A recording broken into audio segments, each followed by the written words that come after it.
যে দাদা পুলিচৰ নেক্সট দৌৰ কেতিয়া হ'ব আমি জুন জুলাই মাহত পুলিচৰো দৌৰ আৰম্ভ কৰিম আৰু থাৰ্ড গ্ৰেড ফৰ্থ গ্ৰেডো নতুনকৈ পৰীক্ষা পাতিম ৩৫,০০০ ল'ৰা ছোৱালীয়ে আৰু নতুনকৈ চৰকাৰী চাকৰি পাব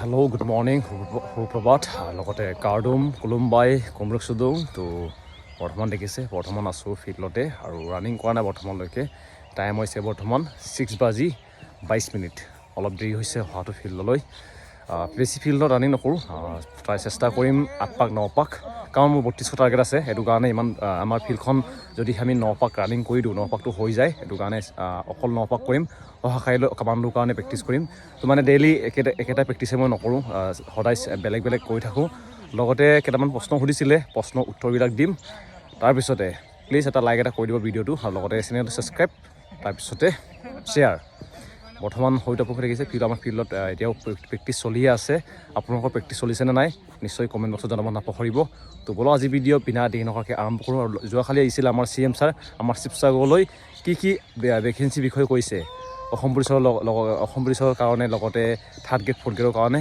আজি সকলো এই ভিডিঅ'তে এক্সপ্লেনেশ্যন কৰিব চেষ্টা কৰিম তো বলো আজি ভিডিঅ' বিনা দেৰি নকৰাকৈ আৰম্ভ কৰোঁ তো প্ৰথম পাক ৰানিং আৰম্ভ কৰিলোঁ জেকেট পিন্ধি ৰানিং কৰিছোঁ ৰ'দ ওলাইছে কিন্তু হ'লেও ঠাণ্ডাটো বহুত হৈছেগৈ আৰু কি কৰিম আৰু হয়তো এতিয়া বহুতে শুই আছে তো তেওঁলোকক এটাই ক'ম যেন শুই থাকি দেখা সপোনটো সপোন নকয় যোনটো সপোনে আপোনাক শুব নিদিয়ে তাকে সপোন বুলি কয় সেইটো কাৰণে সপোনৰ কাৰণে যুদ্ধ কৰক মোক বহুতে কৈ থাকে তই কিমান ৰানিং কৰিবি ৰানিং কৰি ইমান লাভ নহ'ব তই এইবাৰো চাকৰি নাপাবি বুলি বহুতে কৈ থাকে তো তেওঁলোকক এটাই ক'ম যেন লোগোं का काम ही कहना मेरा काम है कोशिश करना সেইটো কাৰণে কোচিছ কৰি আছোঁ কি হ'ব কি নহ'ব সেইটো আমি পিছত গম পাম চেষ্টা কৰি থাকিম আৰু চেষ্টা অব্যাহত আছে এতিয়া হৈছে 5 নম্বৰ পাক ঠাণ্ডাটো বহুত হৈছে কিন্তু গৰম উঠিছে মানে দুইফালে হৈছে এবাৰ ঠাণ্ডা হৈছে এবাৰ গৰম হৈছে 5 নম্বৰ আৰু নাইনা ক'লোঁ 7 পাক কৰিব চেষ্টা কৰিম 12 পাক কৰিব চেষ্টা কৰিম কিন্তু হ'ব নহ'ব চাব এটা হৈছে লাষ্ট পাক 12 নম্বৰ পাক ৰানিং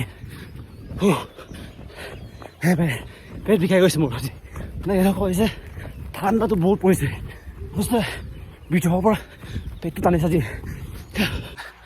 ৰানিং কমপ্লিট 12 পাক মাৰিলোঁ যোনটো 9 পাক আছিলে সেইটো মোৰ টাইম লাগিছে 12 মিনিট 38 ছেকেণ্ড কিন্তু 32 মিটাৰটো সিমান লাগিছে যোনটো মই ট্ৰেকাৰ অন কৰিছিলোঁ লগতে এক্সট্ৰাকৈ অলপ মাৰি দিলোঁগৈ কিন্তু ইমান ঠাণ্ডাটো গৰমটো পৰিছে কিন্তু ভিতৰৰ পৰা টানিছে একদম অৱস্থা কিন্তু কমপ্লিট কৰি পিনি ভালেই লাগিছে মজা ওলাই গ'ল কিন্তু ইমান ঠাণ্ডাটো গৰম উঠাই দিছোঁ ভাল লাগিছে ইয়াকে কয় সপোন বৰ্তমান হয়তো বহুতে হৈ আছে কিন্তু আমি কষ্ট কৰি আছোঁ নিজৰ কাৰণে আপোনালোকে কষ্ট কৰক নিজৰ কাৰণে কাৰণ সপোন আপুনি দেখিছে সেইটো কাৰণে কষ্ট আপুনি কৰিব লাগিব চেষ্টা কৰক সকলোৰে হ'ব যিমানখিনি বৰ্তমান ভিডিঅ' চাই আছে আশা কৰোঁ একেলগে আমি ডিউটি কৰিম আহিবলগীয়া অসম পুলিচত চিলেকশ্যন হৈ পিনি you have been selected by Assam police AB UB বুলি আহক মোৰো আহক আপোনালোকো আহক এই কষ্ট অব্যাহত আছে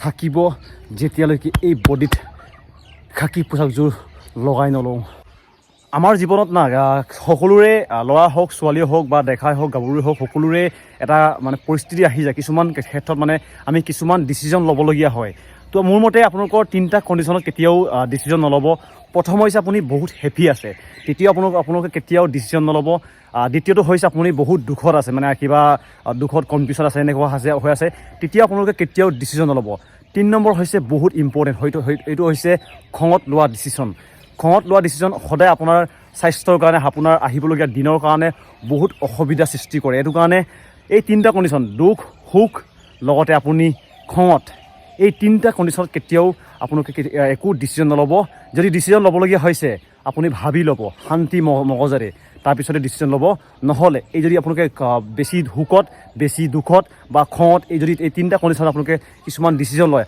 আপোনাৰ স্বাস্থ্যৰ কাৰণে লগতে আহিবলগীয়া দিনৰ কাৰণে বহুত অসুবিধা সৃষ্টি কৰে এতিয়া মাৰি ল'ম চিনাপটো 5-6 বাৰ যিমান পাৰোঁ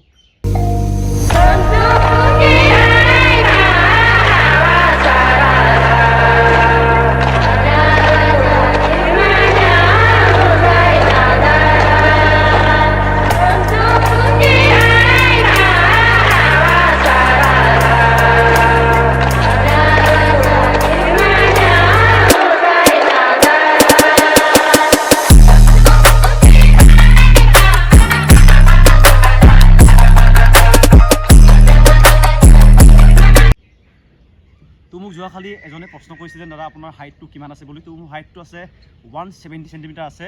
আপোনালোকে এইটো কেলকুলেশ্যন কৰি পিনি ওলাই ল'ব কিমান হয়গৈ। 5 ফুট 7 মানে এনেকৈ হ'বগৈ চাগে। মোৰ অফিচিয়েলি মানে যোনটো মই ইণ্টাৰভিউ দিছোঁ তাতে লিখাও আছে মোৰ আছে 170 চেণ্টিমিটাৰ আছে হাইটটো বৰ্তমান। আৰু মোৰ বয়স হৈছে বৰ্তমান 24 হ'ব 4 তাৰিখে, মানে 4 তাৰিখে মোৰ 24 হ'ব। এতিয়া বৰ্তমান 23 চলি আছে, 4 ফেব্ৰুৱাৰীত মোৰ 24 কমপ্লিট হ'ব। আৰু এজনে কৈছিলে যেন তই কিমান দিন ৰানিং কৰিবি, তই আৰু এবাৰো নাভাবি এনেকৈ কৈ থাকে। তেওঁলোকক মইনো কি উত্তৰ দিম, মোৰ ৰিজাল্টে তেওঁলোকক উত্তৰ দিবগৈ। বৰ্তমান মোৰ উত্তৰ দিবলগীয়া কণ্ডিশ্যনত নাই, এইটো কাৰণে বিচিল ব্ৰ, ক'ৰবাত এনেই লগ পাম তোৰ মুখটো ফালিবৰ কাৰণে। গোটেই গাৰ জোৰৰ কাৰণে এটা প্ৰেক্টিচ আপোনালোকে কৰিব লাগে, যাক কোৱা হয় ইণ্ডো পুছ-আপ। বহুত ইফেক্টিভ আছে, অলপ লাহে লাহে কৰিব, 3বাৰ 4বাৰ কৰিব টাইম লৈ পিনি, কিন্তু প্ৰায় 1 মিনিটমান লগাব চেষ্টা কৰিব। যেনেকৈ মই কৰিছোঁ এইটো দেখিব আপোনালোকে, বহুত ভাল আছে এইটো।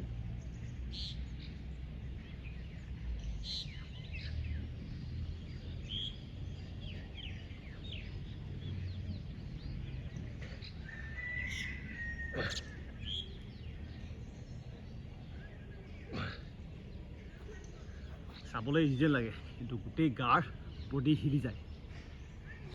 তো ৰানিং কৰি কমপ্লিট কৰিলোঁ। বৰ্তমান ঘৰলৈ যাব ওলাইছোঁ। এতিয়া আহিছোঁ ইম্পৰ্টেণ্ট কথাসমূহ কৈ দিছোঁ, কথা ক'লোঁ। এতিয়া আহিছোঁ ইম্পৰ্টেণ্ট যোনটো আপোনালোকক যোৱাকালি ভিডিঅ' চালে, মই অলৰেডি ভিডিঅ' 2টা বনালোঁ ইয়াৰ ওপৰতে, কিন্তু যোৱাকালি ভালকৈ এক্সপ্লেইন কৰিব নোৱাৰিলোঁ।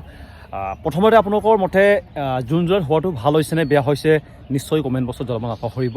কিন্তু মোৰ কাৰণে অলপ বেয়া হৈছে, কাৰণ জুন জুলাইত প্ৰায়খিনি আমাৰ অসমতে বানপানীৰ লগতে বৰষুণ দিয়া ষ্টাৰ্ট হৈ যায়। তো ইয়াৰ আগতে আপোনালোকক ভালকৈ মনত আছে যোনটো ফৰেষ্টৰ ইণ্টাৰভিউ হৈছিল, তাত কি হৈছিলে ল'ৰা ছোৱালীসকলৰ কাৰণে বৰষুণৰ কাৰণে বহুখিনি কেণ্ডিডেটে যোন সপোনৰ চাকৰিটো নাপালে। তাৰ ভিতৰত ময়ো আছোঁ।